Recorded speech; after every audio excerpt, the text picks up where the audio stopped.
This is just a quick tip and trick from your friends at Law Abiding Biker Media on how to easily remove those pesky reflectors that come stock on your Harley-Davidson motorcycle. Check this out. Little tip and trick from your friends here at Law Abiding Biker Media, Big Daddy Kane. You want to get rid of those pesky reflectors that come stock on Harley-Davidson, and they're ugly.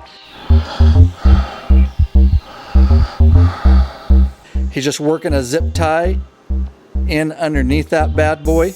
Work it in there real good.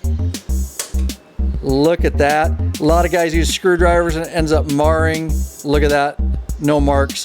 Then of course you can clean it down with a little bug slide, guys, and clean it up a little bit. Bug slide waterless cleaner in our store. And same thing, some people like to remove their stuck on Harley-Davidson logos on their tanks. You can do it the same way with a zip tie in behind it, and or some fishing line often works too. It'll peel it off there nice and clean. There you go, tip of the day.